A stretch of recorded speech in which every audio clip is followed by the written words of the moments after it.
hermanos,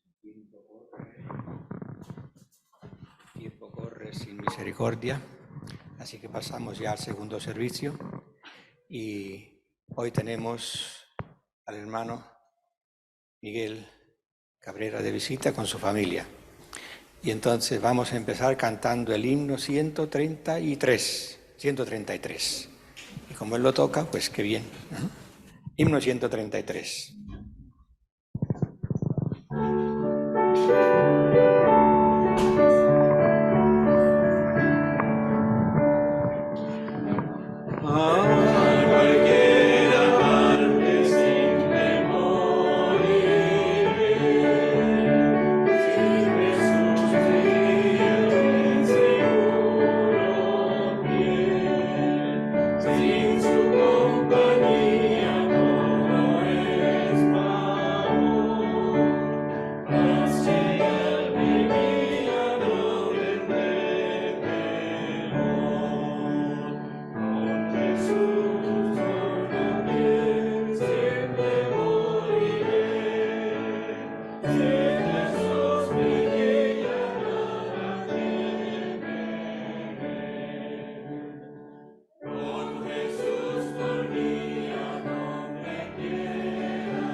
Postrémonos, hermanos, y oremos.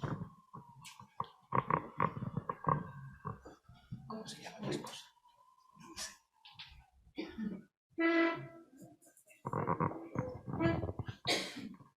Querido Padre Celestial, te damos gracias por esta oportunidad de estar aquí en tu casa de adoración. Gracias, Señor, porque nos has traído con bien, porque abres también nuestros corazones para recibir tu palabra. Queremos pedirte que nos hables a cada uno de los que estamos aquí, también a los hermanos que no han podido venir, que puedas bendecirlos, estar con ellos y que estés en cada una de las reuniones que se llevan a cabo en tu nombre en todo el mundo. Gracias, Señor, por todas las bendiciones que recibimos de tu mano, por estar juntos reunidos aquí, porque nos permites también visitar esta linda iglesia.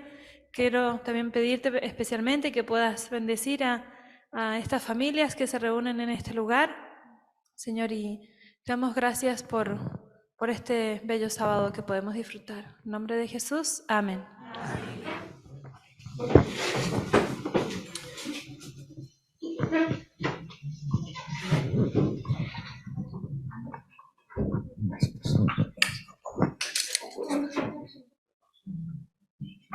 Cuando lo bastante cerca, cuando tú tienes un amor potente. Se cayó. No, nosotros. ¿Está prendido? Ya está prendido, sí. Entonces. Hola. ¿Se oye? ¿Se escucha? Ok. Así. Bueno, antes de empezar el segundo servicio, entonces tendremos siempre esa hermosa sorpresa que nos traen los niños, mejor dicho, la maestra y los niños. Bien, adelante. Adelante. Jesucristo,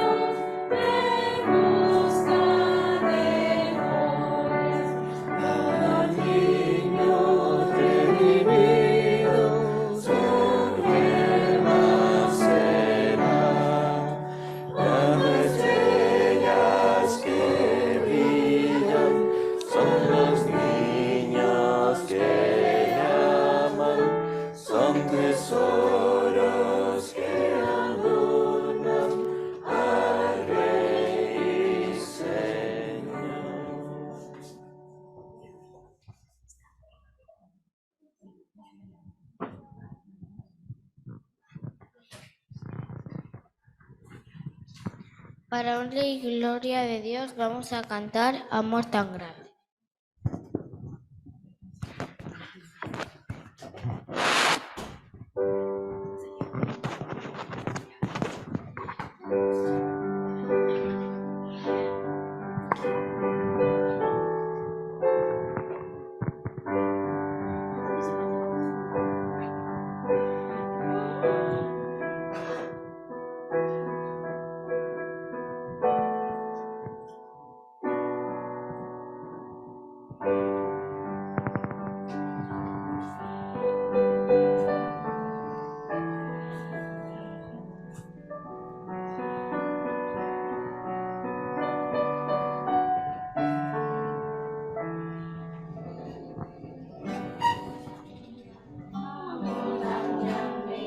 Amor tan grande, profundo y sublime, profundo y sublime es el amor de mi Salvador.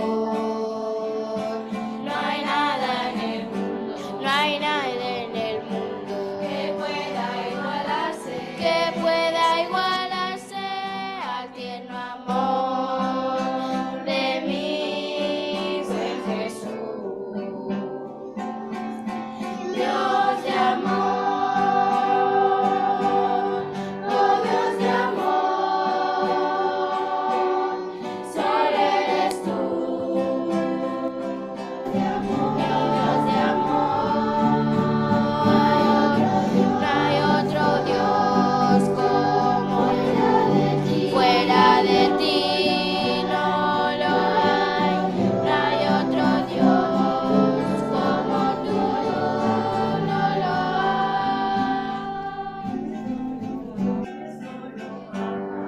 Él solo ama, nos comprende y nos guarda. Existe aquí, por eso le alabo,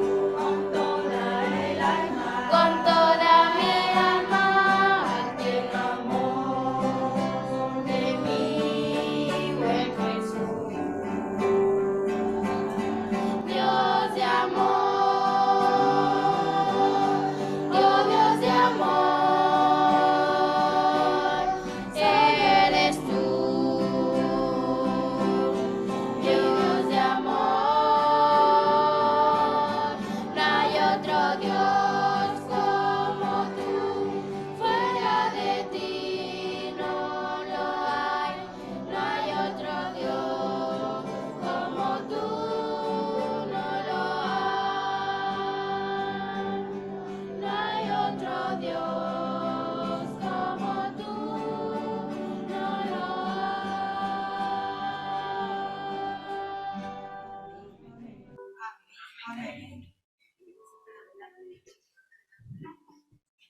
Qué preciosidad.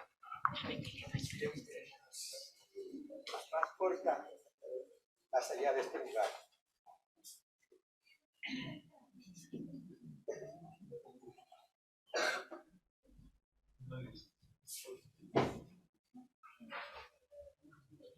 Bien.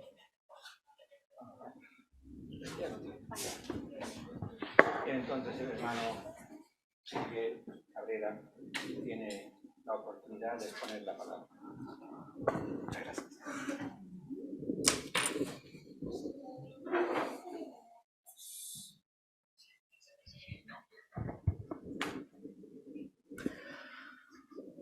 Bueno, un muy lindo día les deseo en esta mañana y que la paz del Señor nos acompañe y nos ilumine al escuchar este tema. Estoy agradecido de poder estar acá, pasando las vacaciones. Hace mucho tiempo que no he pasado por estos lados. Yo creo que la vez pasada que pasé acá por la iglesia de Barcelona, habré estado en la edad de mis hijos y ya han pasado algunos años, ya no soy más tan joven. Pero con la gracia del Señor nos ha dado esta oportunidad de venir, pasar unos días por acá cerca y claro, nos alegra mucho poder también compartir el sábado con nuestros hermanos acá. Y agradezco también mucho el privilegio que me dan de poder exponer acá la palabra de Dios y el Señor nos acompañe. Vengo desde Alemania, desde el lugar donde antiguamente solía ser la sede de la conferencia general. Todavía permanecemos con esta casa, aunque ha cambiado ahora su función. Viene a ser un centro para encuentros, para seminarios cuando se da. Y si no, estamos ahí, la iglesia de Mosbach, fieles todavía usando el edificio. Y con gusto me llevo los saludos de acá para los hermanos y entrego los saludos de la iglesia de Mosbach acá también.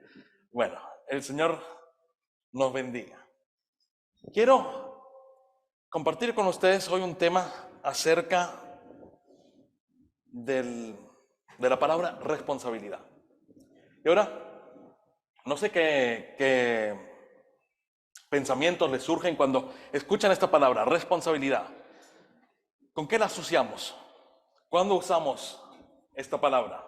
Ser responsables. Cumplir con las tareas que tenemos encomendadas, ¿sí? ¿Cuándo tenemos que también asumir responsabilidad? En la iglesia, en el trabajo, ¿sí? En el hogar, con los vecinos. ¿Qué pasa con los errores? También toca asumir responsabilidad, ¿verdad? Tenemos la historia del rey Saúl.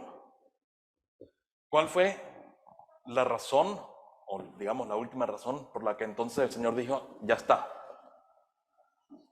El reinado de Saúl está llegando a su fin, voy a tener que despertar a otro linaje, a otro rey. Eso fue mucho más tarde. Ya antes el Señor le había encomendado una tarea: destruir a este pueblo. ¿Y qué hizo Saúl? Trajo vivo al rey y trajeron de lo mejor del ganado. Y cuando fue enfrentado con el error que hizo, ¿qué hizo Saúl? Le dio la culpa a los soldados, a los que ellos agarraron de lo mejor para traerlo, y santificó la desobediencia, para traerlo como ofrenda a Dios. Y ahí, en vez de reaccionar y decir, bueno, sí, fallé, tendría que haber actuado mejor, él le dio la culpa a otros en vez de asumir responsabilidad. Y eso fue el punto donde Dios después le dice al profeta, mira, hasta aquí nomás. Y le costó al profeta. Diferente fue David, que no fue inferior su crimen, pero cuando fue enfrentado, ¿cuál fue la reacción? He pecado contra Dios. Bueno, esta es una forma también de asumir responsabilidad. No es la que vamos a profundizar hoy. Hoy quiero introducir es un poema del inglés, pero ya que ni siquiera en el inglés rima, es fácil de traducirlo. Y se llama Autobiografía en 5 capítulos cortos. El capítulo 1 empieza: estoy caminando en una calle. Hay un hueco profundo en el camino. Me caigo. Estoy perdido. No tengo ayuda. No es mi culpa. Y me tardo una eternidad en salir. Capítulo 2. Bajo por la misma calle. Hay un hoyo profundo en el camino. Hago como si no estuviera. Otra vez me caigo. No puedo creer que otra vez me encuentre en esta situación. Pero no es mi culpa. Así que me demora un largo rato en salir. Capítulo número 3. Sigo bajando por la misma calle. Hay un hoyo en el camino. Veo que está. Me caigo. Ya se torna un hábito, una costumbre. Pero se me abren los ojos. Sé dónde estoy. Sé que es mi culpa. Y salgo inmediatamente. Capítulo número 4.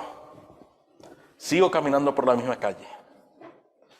Hay un hoyo profundo en el camino y esta vez voy alrededor de él.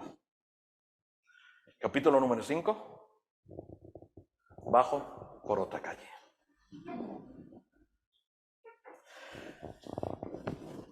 Este poema demuestra una evolución que a veces nosotros tenemos con los problemas. ¿Cuál es el problema de los problemas? Sí, cuando nosotros pensamos de que no tiene que ver nada con nosotros.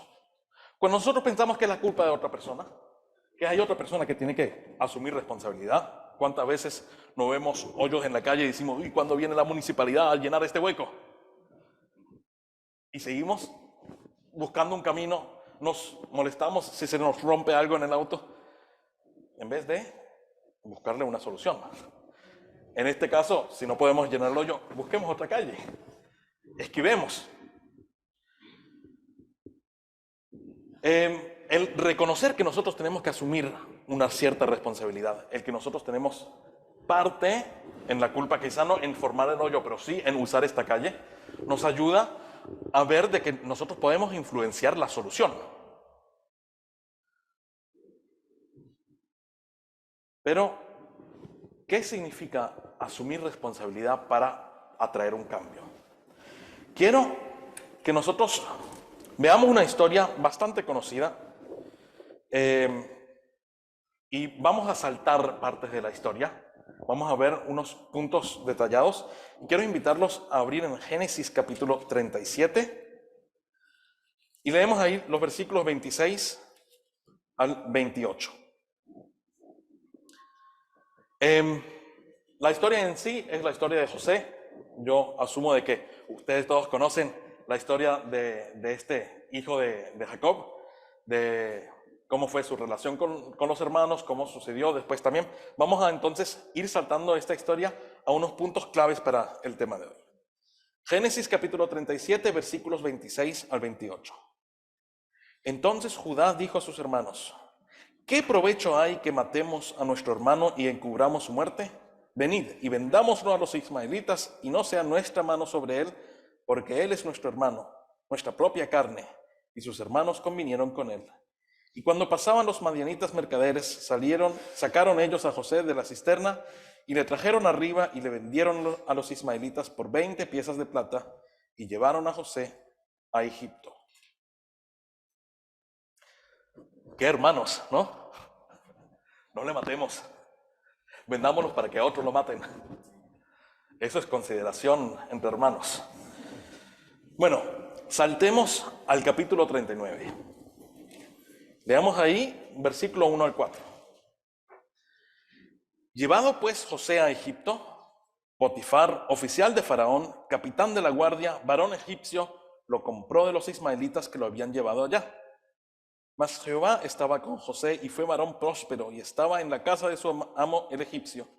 Y vio su amo que Jehová estaba con él y que todo lo que él hacía, Jehová lo hacía prosperar en su mano. Así halló José gracia en sus ojos y le servía, y él le hizo mayordomo de su casa y entregó en su poder todo lo que tenía. Ahí ya entramos a la historia donde decimos la historia de éxito de José en Egipto. Saltamos de aquí a los versículos 20 al 22, en el mismo capítulo 39.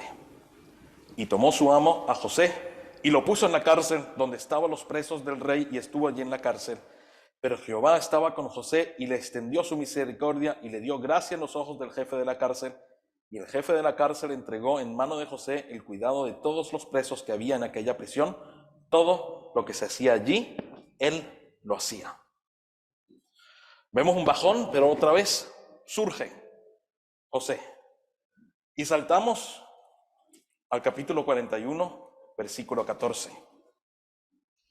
Entonces Faraón envió y llamó a José y lo sacaron apresuradamente de la cárcel y se afeitó y mudó sus vestidos y vino a Faraón. Y a partir del 37, versículo 37, el asunto pareció bien a Faraón y a sus siervos. Y dijo Faraón a sus siervos, ¿acaso hallaremos a otro hombre como este en quien esté el Espíritu de Dios? Y dijo Faraón a José: pues que Dios te ha hecho saber todo esto, no hay entendido ni sabio como tú. Tú estarás sobre mi casa y por tu palabra se gobernará todo mi pueblo. Solamente en el trono seré yo mayor que tú. Dijo además Faraón a José: he aquí, yo te he puesto sobre toda la tierra de Egipto. Y decimos que acá llegó José a la cúspide, a la parte más alta de su carrera. Pero veamos cómo José comenta lo que ha pasado. Lo vemos en el capítulo 45, los versículos 5 al 8. Ahora pues, no os entristezcáis ni os pese de haberme vendido acá, porque para preservación de vida me envió Dios delante de vosotros. Pues ya ha habido 2 años de hambre en medio de la tierra, y aún quedan 5 años en los cuales ni habrá arada ni siega. Y Dios me envió delante de vosotros para preservaros posteridad sobre la tierra, y para daros vida por medio de gran liberación. Así pues, no me enviasteis acá vosotros, sino Dios, que me ha puesto por padre de Faraón y por señor de toda su casa y por gobernador en toda la tierra de Egipto. Hemos cruzado a millón la historia de José en Egipto. Hemos enfocado ¿cuáles puntos de esta historia? Digamos, los puntos donde le iba bien. Nos saltamos a propósito lo que pasó con la esposa de Faraón, con lo que tuvo que pasar en la cárcel. Hemos visto los puntos clave. ¿Y cuál es el secreto de este éxito que tuvo José en Egipto? Dios estaba con él. Dios hacía prosperar todo lo que él tocaba. Ahora la pregunta es, ¿por qué Dios lo trata con tanto favoritismo?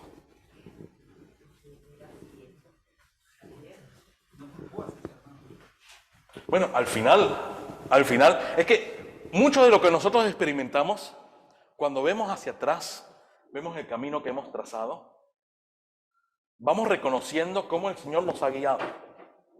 O, si nos hemos apartado de Él, en qué hemos fallado al Señor. Pero una y otra vez vemos que dice, y el Señor estuvo con él, y todo lo que él tocaba prosperó. Todo lo que él tocaba se tornaba en oro. Y ahora la pregunta es, si Dios trató así a José, ¿por qué hay tantas otras personas que vivieron antes de él, después de él, que a veces conocemos el nombre y nada más? A otros, muchos ni conocemos el nombre. Se han quedado en el olvido de la historia. ¿Por qué Dios trata al uno así y por qué trata al otro de la otra forma? La Biblia nos dice que Dios, ¿cómo es Dios? Es misericordioso, es amor, benigno y justo, todo correcto. Pero la Biblia también nos habla que Dios no cambia, que Dios es el mismo que fue en ese entonces como el que es hoy. Así que si Dios es el mismo que fue con José, ¿puede Dios también ser el mismo hoy con nosotros así? Muy bien. Entonces, ¿qué influencia o qué llevó a Dios a bendecir de tal manera a José que todo lo que él tocaba prosperaba? Algunas personas tienden a decir, mira, Dios sabía lo que era necesario, Dios sabía que iba a venir una hambruna. José lo dice, Dios me mandó para preservar vida. Dios vio que era necesario de que José prosperara para dar la sabiduría al reino egipcio. ¿A hacer qué? A construir almacenes. ¿Saben cuánto se almacenó de los 7 años de prosperidad? ¿Cuánto tenían que dar los egipcios que tenían cosecha inmensa? ¿Cuánto tenían que entregar al faraón? El 20%. ¿Con cuánto se quedaban los egipcios? El 80%. ¿Y qué pasó al final de los 7 años de hambruna? Todo Egipto, sin excepción, todo Egipto se vendió como esclavo para sobrevivir. Los que tenían 80% de la cosecha, se lo festejaron todo y al final tuvieron que vivir de los 20% que habían entregado. Y no solo egipcio, sino los pueblos de alrededor. El 20% bien administrado alcanzó para mucho más que los 80% despilfarrado. Miren que es una lección importante para nosotros. Nos hace bien de lo que el Señor nos ha dado, de la prosperidad en la que nosotros vivimos, y quizás nosotros decimos, bueno, no somos tan prósperos, pero siempre encontraremos a quien compararnos que tiene mucho menos que nosotros. Nos vendría bien de lo que el Señor nos ha dado apartar y almacenar para tiempos que podrán venir. Si no para nosotros, entonces para ser generosos también para los que nos rodean. Una buena lección que aprendemos acá. No la lección clave, pero una lección importante que podemos aprender de acá. Bueno, en José algo pasó. Nosotros leímos esta parte cuando los hermanos lo venden a los ismaelitas o a los midianitas, y ellos se lo llevan, y termina esa parte y ellos se lo llevaron a Egipto. La Biblia no nos relata lo que pasó en este viaje. Es un viaje largo, pero no nos relata lo que pasa ahí. Por eso me parece interesante, leyendo en Patriarcas y Profetas, acerca de este suceso. La sierva del Señor ahí nos da, digamos, una vista detrás de las cortinas de qué es lo que pasa con José en el momento de que sus hermanos ya lo vendieron. Él está ahora en esta caravana y él sabe que está ¿como qué? Como esclavo. Ellos lo vendieron como esclavo. Y leemos acá en Patriarcas y Profetas, en 191 en español.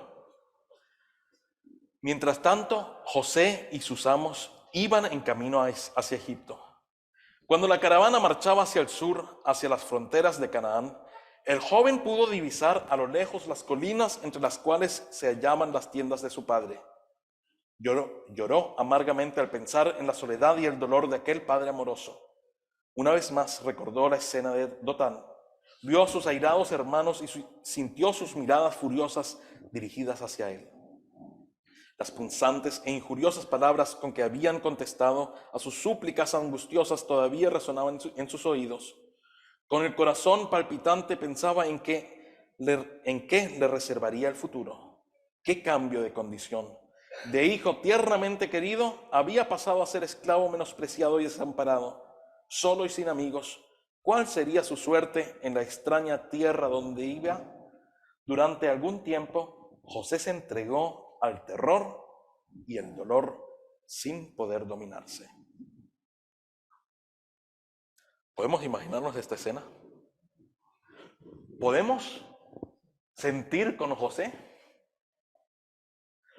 ¿Podemos empatizar con alguien que había vivido algo así? ¿Cómo nos sentiríamos nosotros? ¿Qué haríamos? ¿Estaríamos alabando a Dios por la oportunidad que nos va a dar? Yo creo que por cosas aún menores nosotros hemos pasado desesperación. Yo creo que de imaginarnos la situación podríamos decir, yo también me estaría desanimado, desesperado. Era un joven, sí. Había tenido experiencias extraordinarias ya en su juventud, pero seguía siendo un joven. Ahora, ¿qué es lo que había visto a lo lejos? Las tiendas de su padre. Yo me pregunto una cosa. ¿Por qué José en ese momento no les ofrece el negocio de su vida a estos madianitas? ¿Por qué? ¿Quién era su padre? Jacob. Jacob era un hombre de buena plata. ¿Cuánto creen que hubiera pagado Jacob por su hijo José? Mira, el precio que él hubiera estado dispuesto a pagar hubiera sido mucho más de que ellos podían recibir en Egipto. Pero, interesantemente, no nos cuenta la historia de que José hubiera dicho, le ofrezco un negocio. Se dice que los judíos son gente de negocios, ¿no? ¿Eso de quién lo traen? Bueno, de la ascendencia. Abraham ya era un hombre de negocio. Pero José no viene y les dice, les tengo un negocio. Se podría decir, mira, estaba desesperado, estaba desanimado. Probablemente le hubieran dicho, mira, ¿qué te crees? No sabes las tantas maravillas que ya nos han dicho otros y nuestro camino ya está fijo. No sé si fue eso, pero encontramos un secreto siguiendo leyendo el relato. Sigamos. Pero en la providencia de Dios, aun esto había de ser una bendición para él. Aprendió en pocas horas lo que de otra manera le hubiera requerido muchos años. A ver, ¿a quién le gusta aprender rápido? ¿Sí? ¿Para qué ir 10 años a la escuela si podríamos en pocas horas, o no? Pero mira qué precio. Mira qué precio. ¿Estaríamos dispuestos a aprenderlo de esa forma? ¿O estamos dispuestos a ver en lo que el Señor, en las experiencias que el Señor nos da, a decir, ¿qué lección podría aprender acá? No es lindo, es difícil, cuesta esfuerzo, cuesta lágrimas, pero ¿puedo aprender algo de acá? Ese fue el plan que Dios tuvo con José. Él permitió que esto pasara. Y acá dice, para que en pocas horas aprendiera lo que si no hubiera demorado muchos años. Esta es la providencia de Dios. Que Él puede ver que el camino, aunque sea escombroso, va a ser un atajo de bendición. Por fuerte y tierno que hubiera sido el cariño de su padre, le había hecho daño por su parcialidad y complacencia. Aquella preferencia poco juiciosa había enfurecido a sus hermanos y los había inducido a llevar a cabo el cruel acto que lo había alejado de su hogar. Sus efectos se manifestaban también en su propio carácter. En él se habían fomentado defectos que ahora debía corregir. Estaba comenzando a confiar en sí mismo y a ser exigente. Acostumbrado al tierno cuidado de su padre, no se sintió preparado para afrontar las dificultades que surgían ante él en la amarga y desamparada vida de extranjero y esclavo. Vemos que a pesar del dolor que él sentía, el Señor le dio suficiente lucidez como para poder reflexionar no solo la situación en la que él estaba, sino los sucesos que habían llevado a esta situación. Y se había dado cuenta, y digamos, era un joven de 17 años. ¿Qué joven de 17 años tiene esta madurez para reflexionar así? El Señor nos ha dado como padres la responsabilidad de darle buenas lecciones a nuestros hijos, de capacitarlos para poder reflexionar mismo en las adversidades. Es una responsabilidad grande. Y nosotros corremos el mismo peligro que corrió José. Corremos el mismo peligro de si somos parciales, si somos indulgentes con nuestros hijos, en obligar al Señor a darles lecciones turbo. Pero las lecciones turbo no siempre son placenteras. Vemos en el caso de José que fue dura. El Señor nos llama a darles buenas enseñanzas a nuestros hijos para que él no tenga que recurrir a estos medios. Entonces, y acá seguimos leyendo, y presten atención, porque acá empieza un momento clave en esta transformación que vamos a ver en José. Entonces sus pensamientos se dirigieron al Dios de su padre. En su niñez se le había enseñado a amarlo y temerlo. A menudo, en la tienda de su padre, había escuchado la historia de la visión que Jacob había presenciado cuando huyó de su casa desterrado y fugitivo. Se le había hablado de las promesas que el Señor le hizo a Jacob y de cómo se habían cumplido, cómo en la hora de necesidad los ángeles habían venido a instruirlo, confortarlo y protegerlo, y había comprendido el amor manifestado por Dios al proveer un redentor para los hombres.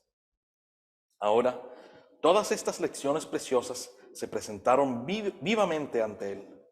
José creyó que el Dios de sus padres sería su Dios. Entonces, allí mismo, se entregó por completo al Señor y oró para pedir que el guardián de Israel estuviera con él en el país a donde iba desterrado. Su alma se conmovió y tomó la decisión de ser fiel a Dios y de actuar en cualquier circunstancia como convenía a un súbdito del Rey de los cielos. Serviría al Señor con corazón íntegro, afrontaría con toda fortaleza las pruebas que le deparara su suerte y cumpliría todo deber con fidelidad. La experiencia de ese día fue el punto decisivo en la vida de José. Su terrible calamidad lo transformó de un niño mimado a un hombre reflexivo, valiente y sereno. ¿Vieron la metamorfosis? De un momento de desespero, angustia, tristeza, de reflexionar lo que había pasado mal en el pasado, cambió ¿a qué? A un hombre que veía un futuro con Dios. ¿Cuál fue la clave? ¿Cuál fue la diferencia entre la depresión a la visión?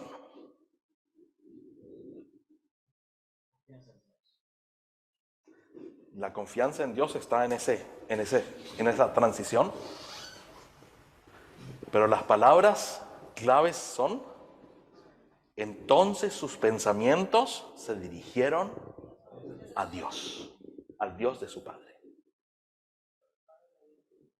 Nosotros hablamos acerca del hijo pródigo. ¿Cuál fue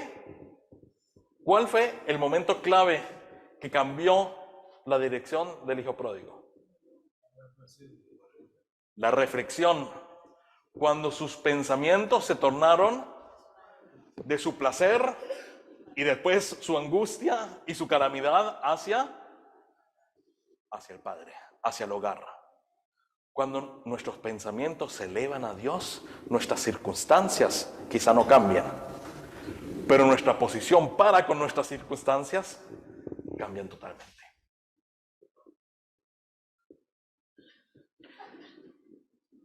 Nosotros vimos que José fue vendido como ¿qué? Como esclavo. Así que Josué emprendió un camino hacia Egipto como esclavo. José. Ok. ¿Cómo qué llegó a Egipto?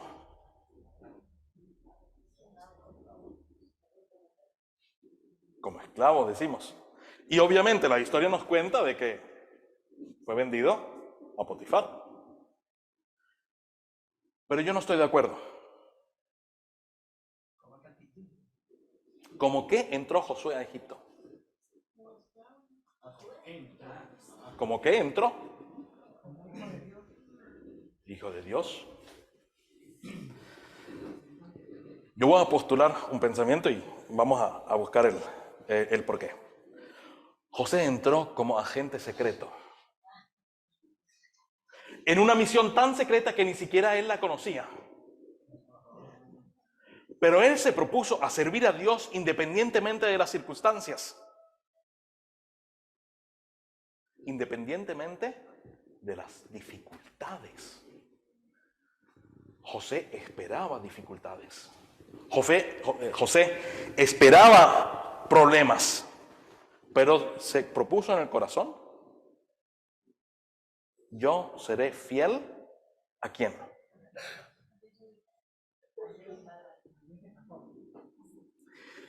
Veamos. Abraham tuvo una relación bastante unida con Dios. Tan unida que escuchó la voz de Dios, conversó con Dios. Y al conversar con Dios, él aceptó a ese Dios como su Dios. Isaac también habló con Dios, escuchó la voz de Dios. Y Dios renovó el pacto que había hecho con Abraham, lo renovó con Isaac. Y vemos que también fue el Dios de Isaac, que muchas veces lo llamamos el Dios de Abraham, de Jacob, de Isaac y de Jacob. Y vemos que el mismo Jacob también tuvo su encuentro personal con Dios, más que una vez. Qué diferente lo vemos con José. Muchas veces, si no hemos tenido una de esas experiencias impactantes de conversión, como que envidiamos un poco a los que la tuvieron, a los que pueden decir: sí, yo tuve esa experiencia y el Señor se me puso en el camino, yo sé que fue Dios y cambió mi vida. Y nosotros decimos: bueno, yo crecí en la iglesia, yo nunca me emborraché, nunca tuve contacto con drogas, nunca tuve un momento en el que el Señor me saca de los cerdos para llevarme al hogar. Y vemos en José que no es necesario esa decisión. José pensó en el Dios de sus padres. José pensó en las experiencias que Jacob, Isaac, Abraham habían hecho con este Dios. ¿Y qué dijo José? Esto me alcanza para hacer de él mi Dios. El Dios de José. Él no fue a ser fiel al Dios de Jacob.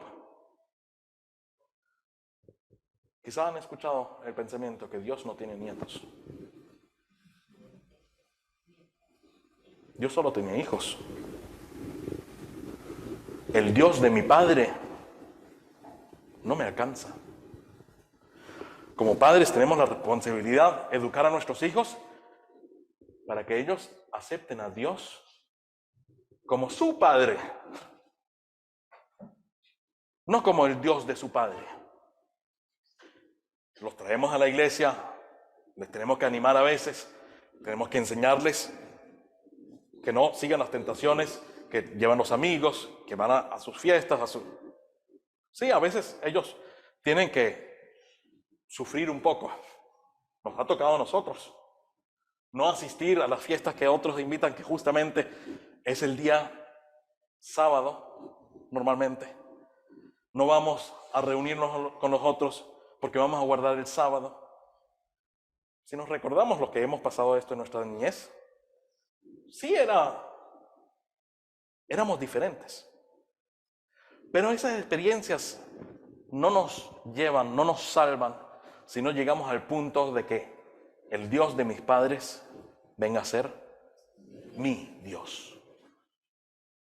Y esta es la diferencia que vemos en José. ¿Cómo se expresa esta diferencia? Veamos lo que experimentó José. Al entrar José a Egipto, ¿cuál es su primera parada? La casa de Potifar. ¿Quién era Potifar?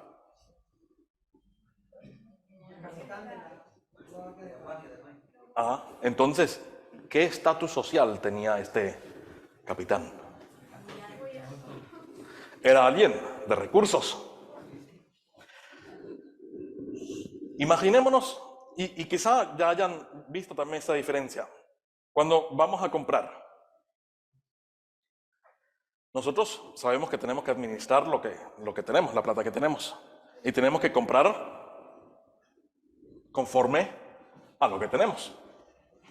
Entonces, si vemos una lavadora que está en rebaja por 100 euros, por así decir, y lava la ropa, y vemos otra que tiene sus tremendos chiches, que le puedes echar el jabón y se va administrando lo que necesita, no sé qué, y esa sale 1.500. Por ahí. ¿Qué vamos a comprar? Obviamente la de 100 si no tenemos de muchos recursos. Ahora, si disponemos de muchos recursos, ¿qué vamos a comprar? La de 1.500. ¿Por qué? Porque nos presta un mejor servicio. Y si yo tengo los recursos, no me entiendan mal, yo no estoy abogando que siempre compremos lo más económico. Si tenemos los recursos, si el Señor nos ha bendecido, bueno, compremos según nuestros recursos. No hay vergüenza en tener algo de buena calidad si hemos ya tenido los recursos que lo justifican. Pero yo me imagino Potifar, que probablemente no fue Potifar personalmente, que fue al mercado de esclavos, sino uno de sus sirvientes o uno de sus criados. Pero, ¿qué tipo de esclavo se compraría Potifar? ¿El de 100 euros o el de 1.500? El de 1.500. ¿Qué tipo de esclavo tenía que resemblar Josué entonces? José. Me equivoco muchas veces, perdón. ¿Qué porte tenía que tener José en el mercado de esclavos? Sí. Miren, si José hubiera llegado como una bola de depresión, de tristeza, de haberse dejado llevar porque las circunstancias, la situación, él ya estaba perdido. ¿En qué categoría de precio hubiera llegado? A los 100, que vaya a la morgue o vaya a llevar piedras, que vaya a construir, no sé qué, que se desgaste. Que para eso también necesitaban esclavos. Ahora, José llega a Egipto y lo compra alguien que está dispuesto a pagar bien. A mí me demuestra que José llegó con buena postura, con disposición a servir. ¿Quién va a comprarse un esclavo que solo lo puedes motivar con latigazos? Bueno, aquel que solo se puede dar el lujo de comprarse esclavos que necesita latigazos. Alguien rico preferirá a un esclavo educado, dispuesto a cumplir su rol de esclavo. Ok, entonces vemos el porte con el cual entró a José. No era un porte de, cabizbajo, de deprimido o de capricho. No, ya mostraba disposición. Punto número 2. ¿Qué pasa en la casa de Potifar? Lo pone a cargo de todo. ¿A quién puedes poner a cargo de todo? Con capacidades. Empecemos. ¿Cuál es la capacidad primera? Y acá quizá tenemos una pequeña dificultad porque tenemos muchos que han venido de otros países, pero han venido a un país donde se habla ¿qué? El español. Entonces, es más fácil. José no tuvo ese lujo. Y para poder ser puesto por encima de la casa de Faraón, ¿qué tuvo que aprender José? El idioma. Un chico de 17 años que vivía en Canaán, aunque era provincia egipcia en ese entonces, ¿sí? Lo dudo. Y te digo por qué. ¿Qué pasa cuando vienen los hermanos de él? ¿Qué necesitan? No reconocen al hermano porque necesitan un intérprete. Entonces, dudo que ellos hayan hablado del egipcio. José llega y lo primero que hace es se esfuerza a aprender el idioma. Y no solo que ahora habla el idioma y por eso puede hacer también negocios fuera de la casa, sino lo pone a cargo de la casa. Significa, él aprende la cultura. Él aprende cómo se hacen negocios en egipcio. Era un hombre hábil en su hogar, ya el padre le había dado responsabilidades. Mismo el manto, que siempre se toma como favoritismo, servía para más. Daba también una cierta autoridad. El padre le había visto que José tenía ciertas habilidades. Habilidades que José ahora desarrolla en egipcio. ¿Sí? En la forma como se hace en Egipto. Vemos entonces que esa proposición o esa meta que se propuso José en el camino hacia Egipto, ¿en qué se expresó? No en sentarse y esperar que lluevan las bendiciones del Señor para moverse. Él fue un chico que se esmeró en trabajar, en aprender, en superar las barreras que había. Y en ese esmero el Señor lo bendice y Potifar mismo, ¿qué reconoce?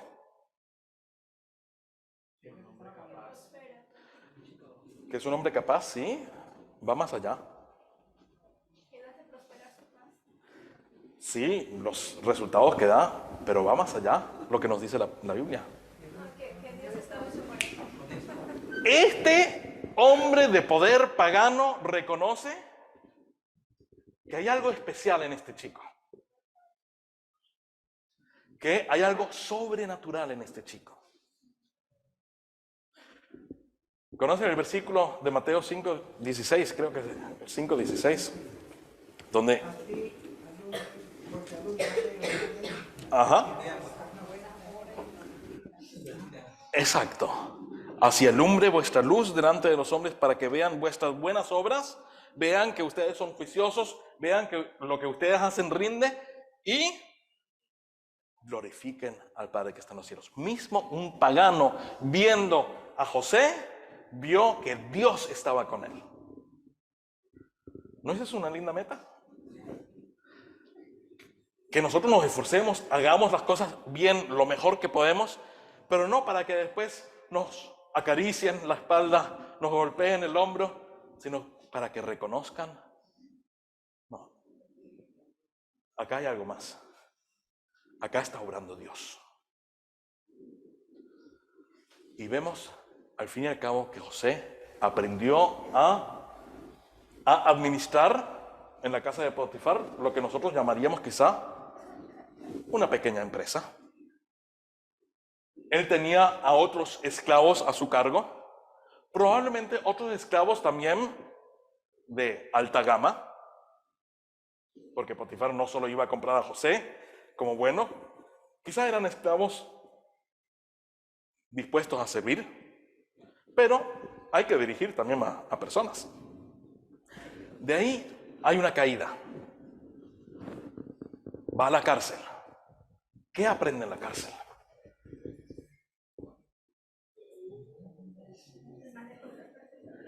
Él aprende a manejar a esclavos más difíciles. Los que iban allá, con excepción de José, porque sabemos que hubo una historia, pero eran personas que algún crimen habían hecho o algo se les culpaba. Sabemos la historia del panadero y el copero. Uno de los dos había metido la pata. Y de hecho, uno es condenado y el otro restituido. Y mismo los carceleros, gente, digamos, que quizás son menos culta que el gran Potifar. Gente que tiene que ver con personas criminales y tienen que mandarlos. ¿Se dan cuenta que es mejor dejar que José los maneje?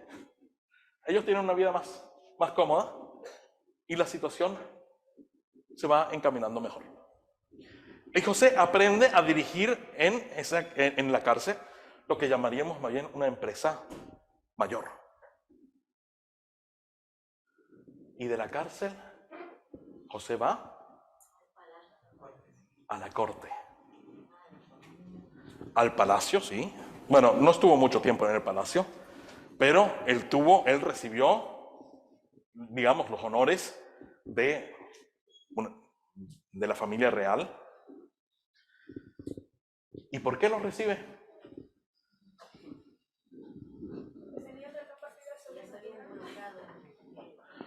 Porque mismo el faraón, una figura que, no sé si pero algunos de los faraones eran así, que se hacían adorar como dioses, que se veían como algo superior.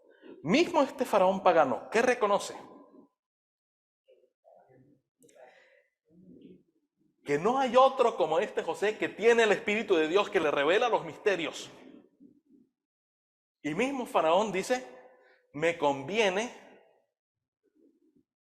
a someter todo el reino debajo de la mano de este hombre que tiene el Espíritu de Dios. Y vemos que, habiendo llegado a la cúspide, que decimos, José, ¿qué hace? Da toda la gloria a Dios, pero antes de eso, él no se recuesta. Él no dice, llegué, tengo sirvientes, tengo todo lo que... Se pone a trabajar. Se pone a trabajar a armar almacenes, porque él tiene la visión de que solo le quedan 7 años, solo 7 años para otros 7 años. Y él se pone a trabajar y es proclamado por todo Egipto como la mano derecha. Mira, interesante, en las 3 estaciones que vemos de José, ¿a qué llegó ser? ¿Hasta qué punto asciende José? Siempre hasta el segundo. En la casa de Potifar, tenía a Potifar encima. En la cárcel, tenían los directores encima. Con Faraón, tiene a Faraón encima. Siempre fue número 2, pero actuaba como el número 1, como el mandamás. Pero no para su propia gloria. ¿Por qué? Porque José nunca se olvidó de que su rol era ser agente secreto de Dios. Todo lo que él recibía no era para él, no era por él, era para Dios. Él nunca se olvidó de eso. Y el problema que nosotros tenemos con las bendiciones que recibimos, y bendiciones que sean problemas, las bendiciones pueden llegar a ser problemas, siempre y cuando le prestemos más atención al regalo que al que regaló. Cuando nos enamoramos tanto con el regalo, con el don, que nos olvidamos del donador, las bendiciones se tornan en un problema. Porque apartamos la vista de aquel que nos da todo lo que necesitamos. José no lo hizo. Mismo hasta el final leímos el encuentro con sus hermanos. ¿Qué dice José? No fuisteis vosotros. Bueno, primero él dice, no os entristezcáis que me vendieron, pero no fuisteis vosotros. Fue el plan secreto, fue la misión secreta de Dios, tan secreta que ni siquiera nosotros sabíamos. Pero ahora yo sé que son 2 años y vendrán 5 más. Los hermanos quedaron asombrados. Que lo que pensaban que ya, el próximo año habrá cosecha. Que José les dice, no, relájense. Faltan 5 más. Faltan 5 más y Dios me puso acá. Queridos jóvenes, en especial ustedes, porque ya nosotros estamos encaminados. Ya nosotros tenemos nuestra misión que cumplir. Pero ustedes tienen una misión que encontrar. ¿Qué estás dispuesto a hacer? ¿Qué estás dispuesto a ofrecer para la misión que Dios tiene preparada para ti? Yo no te puedo decir qué es. Yo no lo sé. A duras penas estoy descubriendo la misión que el Señor tiene para mí. Y tengo que yo seguir el ejemplo de José en tratar de dar lo mejor mío. Pero ¿qué estás dispuesto a hacer hoy para descubrir esta misión que Dios tiene para ti. Mira que, ¿cuándo empezó José su misión? A los 17 años. Muy joven, mismo para su tiempo, era joven. No esperemos a terminar la escuela, a terminar la formación profesional, a tener la primera casa, a tener las metas que nos da el mundo. No digo que sean malas, y no digo que no sean parte de la misión que Dios tiene para nosotros. Pero estamos dispuestos a meditar en lo que vendrá desde este punto de vista que decimos, lo que voy a hacer, lo voy a hacer porque Dios es mi Dios. Porque yo lo acepto como mi Dios. Por eso es importante que nosotros les contemos las historias que nos fueron grabadas en la Biblia a nuestros hijos. Por eso es importante que compartamos nuestras experiencias con nuestros hijos. Porque eso es lo que les va a formar a ellos el punto de la decisión en decir, no, a este Dios lo quiero adoptar como mi Dios. No las metas que nos pone el mundo, no las riquezas, el placer. Que quizá las riquezas y el placer sean parte del plan. Con Abraham fue, con Isaac fue, con Jacob fue, mismo con José fue parte del plan. Las riquezas terrenales no son un problema si no les damos la posesión de Dios. Más bien, Dios quiere, y lo dice repetidamente en la Biblia, Dios quiere bendecirnos así, de que las otras personas vean cómo Él nos bendice y quieran también tener a este mismo Dios. Pero todo depende dónde vamos a enfocar nuestra mirada, dónde vamos a poner el énfasis. ¿Lo pondremos en las cosas materiales de esta tierra o lo pondremos en nuestro Dios? ¿Estamos dispuestos a asumir la misión que el Señor nos entrega, aunque no la conozcamos? Aunque no sepamos cuál es el camino para empezar esa misión. ¿Estamos dispuestos a dar lo mejor de nosotros? Independientemente si sabemos de saber o no saber qué es lo que vamos a tener que hacer. El que Dios haya bendecido extraordinariamente a José no fue favoritismo. Dios respondió al esmero de José. Dios respondió a la diligencia de José. Y si nosotros estamos dispuestos a imitar el ejemplo de José, yo estoy convencido de que el Señor también responderá de la misma forma. ¿Por qué? Porque Él es el mismo.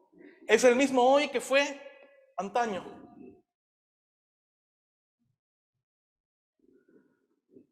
En alemán hay el dicho que dice, cada uno es arquitecto de su propia suerte. En español decimos arquitecto del propio destino.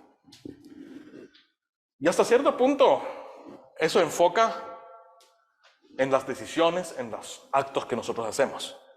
Y tenemos el peligro del hijo mayor de la lección, en enfocarnos en los hechos, en enfocarnos en una salvación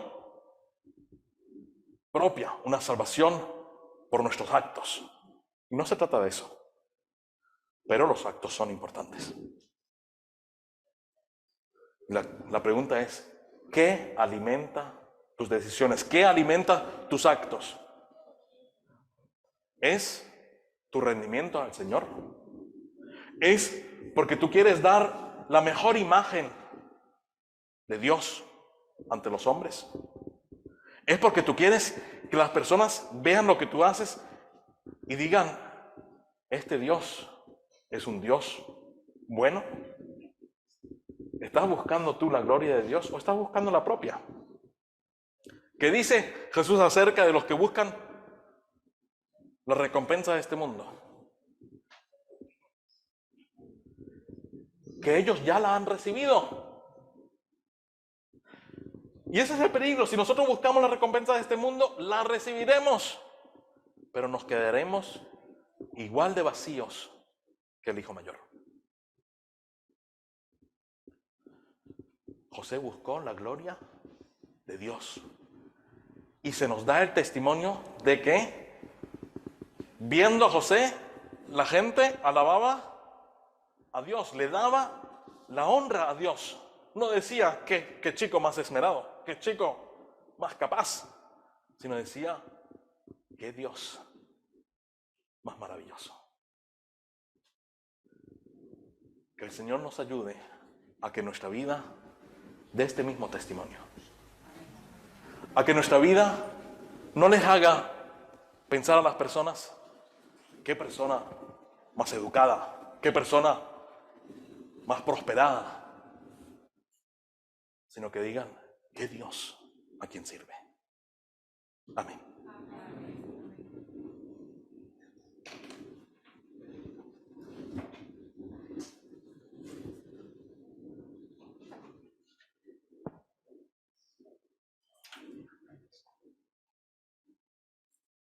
El 141. 141.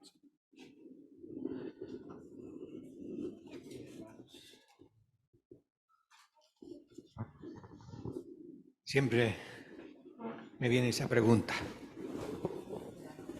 Eso, ya lo saben. ¿Nos hemos quedado con algo? ¿Con qué?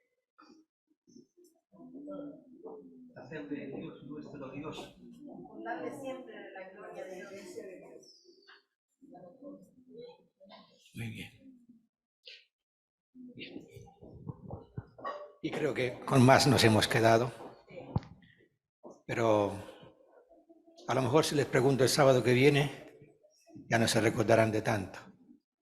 Así que si tienen ese problema, no está de más que se hagan apuntes de los pensamientos, de las reflexiones que les han aflorado, porque así las cosas las pueden refrescar y revivir y volver a adoptar, porque las cosas tristemente se empolvan y se atrofian y se pierden. Bien, hermanos, concluimos este hermoso tema con el himno 141. Himno 141.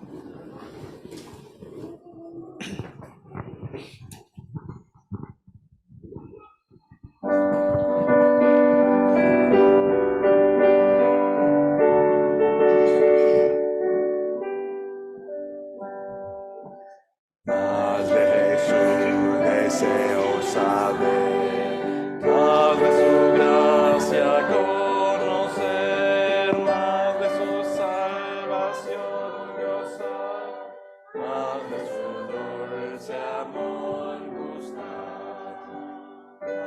Más quiero amarle, más quiero buscarle, más de su salvación gozar, más de su dulce amor gustar. Más de Jesús deseo ir, más de su gran ley cumplir, más de su voluntad saber, más de su espíritu tener. Más quiero amarle, más quiero honrarle, más de su salvación gozar, más de su dulce amor gustar. Más de Jesús, más oración, más cerca estar en comunión, más de su palabra meditar, más de su mesa se alcanzar. Más quiero amarle, más quiero honrarle, más de su salvación gozar, más de su dulce amor gustar. Más de Jesús añadiré, más semejante a él seré.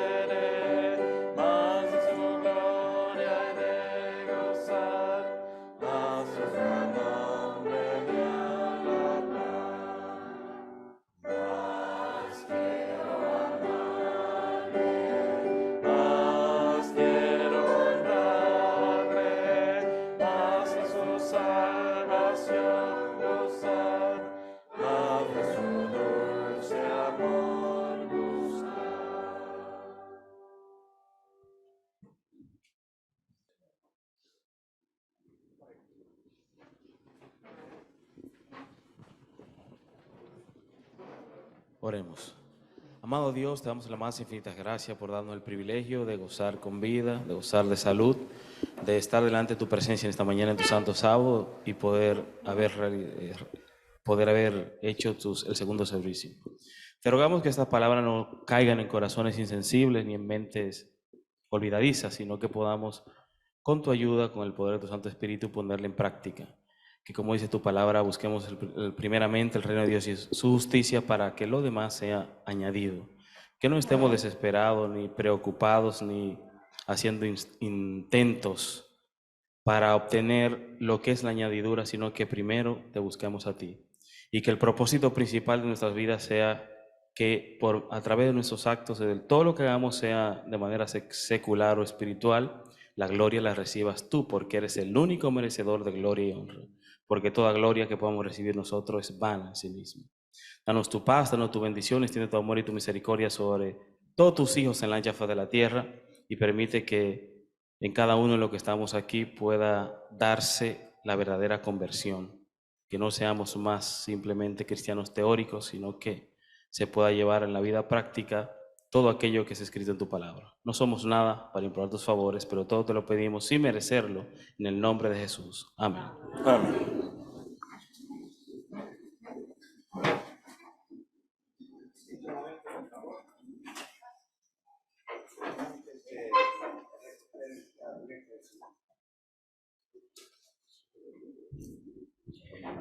Antes de recoger la colecta del segundo servicio, quiero todavía compartirles una pequeña reflexión.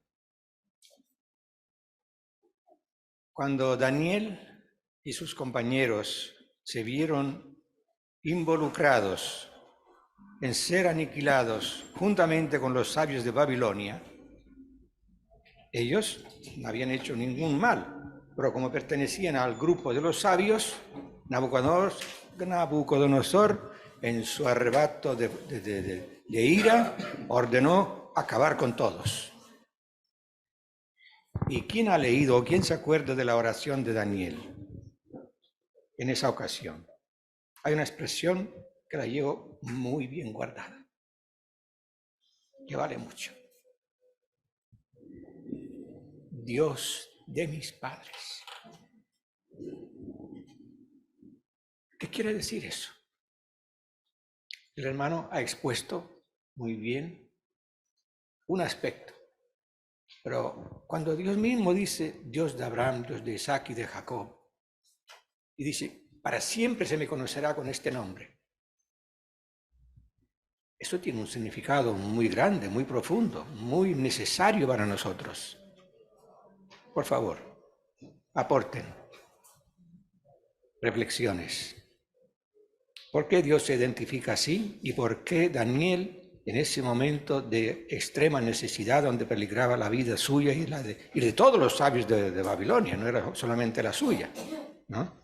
Y él fue el único que le llegó a decir, oye, al capitán, para con eso. Yo voy a hablar con el rey, ¿no? Y a ver qué pasa, porque esto no puede ser, ¿no? Así que, ¿quién se acuerda de esa frase? Dios de mis padres. O de nuestros padres, por favor. En el mundo lleno de confusión que había, porque había muchos, habían muchos dioses y muchas formas de adorar, Dios se reserva a este Abraham y su descendencia para mostrar que es un Dios de misericordia, un Dios de amor, un Dios que tiene un plan de salvación. Y por eso creo que Él dice, si ven la historia que está recordada o anotada en la Biblia, ahí me van a conocer como el Dios que soy. No era distanciándose de este Dios al decir de mis padres, porque era el Dios personal de Daniel, lo sabemos, pero lo identifica como ese Dios que se nos revela en la historia con Abraham, Isaac y Jacob, que es un Dios que perdona transgresiones, un Dios que protege y un Dios que da promesas de prosperidad. Prosperidad, no hablando de la prosperidad financiera, que la tuvieron, sino de la prosperidad también de la salvación. Un Dios que salva. Y esa es la bendición que Él ha prometido a través de Abraham y Jacob e Isaac, de la promesa por la cual será bendecida todas las naciones. Entonces ese es el Dios, yo creo que Daniel llamaba. Estos 3 hombres habían tenido unas experiencias maravillosas con Dios. El hermano lo ha explicado. Lo digo casi lo mismo con mis palabras. Cada uno enfocamos diferentes aspectos. ¿En qué sobresale la experiencia de Abraham con Dios o de Dios con Abraham? ¿Qué es lo que es lo más precioso? Le devolvió a Isaac prácticamente de entre los muertos. Muy bien. Creyó en esperanza contra esperanza. Muy bien. Y en el caso de Isaac, parece que no sobresale gran cosa con Isaac. A ver. Isaac aceptó la esposa que Dios le enviaba también, que sea confianza en Dios. Bueno. Y antes de eso, ¿no? Hermanos, Isaac aceptó ser atado por su padre y puesto encima de la leña. Y ya se veía con el cuchillo que lo sacrificaba.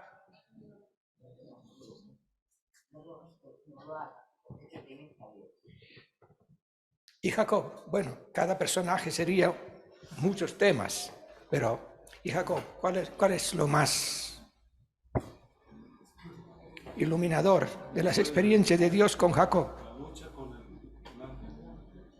La realización de que Dios no lo desamparó a pesar de sus errores.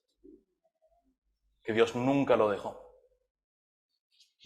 ¿Ven? Y la noche de lucha en el río Jaboc. Has luchado con Dios y con los hombres y has vencido. Ya no existirá más tu nombre, tu carácter. El nombre en la Biblia es sinónimo del carácter. No serás más un engañador, sino un hombre victorioso. ¿Por quién? ¿Por qué se llama Jacob Israel? Porque luchó contra Dios y venció. Porque venció contra sus errores y contra su culpa, porque él estaba desesperado. Y lo único que pidió que fue: no te puedo dejar, no te voy a dejar si no me bendices. ¿Qué es lo que tanto anhelaba Jacob? La bendición. Estar en paz con Dios y tener la conciencia tranquila y tener la bendición de Dios. No te dejaré si no me bendices. ¿Y sabe qué quiere decir bendición? Es sinónimo de perdón. Así que también cuando Jacob le da la bendición a sus hijos, al Dios de mi roca, Dios de mi salvación, son expresiones muy fuertes, muy profundas. Y Daniel resume todo eso en su oración: Dios de mis padres, ahora te toca. Ahora tienes que actuar. Actuaste con ellos, ahora te toca. Ahora me toca a mí, pero te toca a ti. Y es así como hacemos que Dios de nuestros padres sea nuestro Dios. Amén. Amén. Si no lo he visto, disculpen, no me he dado cuenta. Bueno, disculpen. Bien, si alguien quiere decir algo, si no, pasamos a reunir la colecta del segundo servicio y después cantamos la doxología. Hemos escuchado ya varias veces cómo Dios bendecía lo que José administraba, lo que él emprendía, lo que, en fin, estaba bajo su responsabilidad. Mi deseo es que Dios también envíe su bendición a cada uno de vosotros que administráis lo que Él os da y que también bendiga estas ofrendas. Bien, cantamos la doxología, nos ponemos de pie. Fija tus ojos en Cristo, creo que es 278 o 287. 277. ¿Ah? Tu alma transide cargada. 377.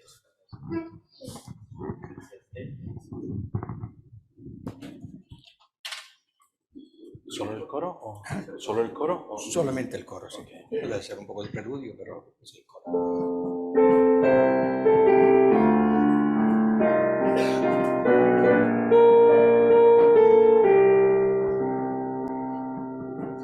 Fija tus ojos en Cristo, tan lleno de gracia y amor, y lo que regas sin valor será a la luz del glorioso Señor. Bien, hemos concluido el servicio de esta mañana, salimos ordenadamente y nos saludamos en la parte posterior.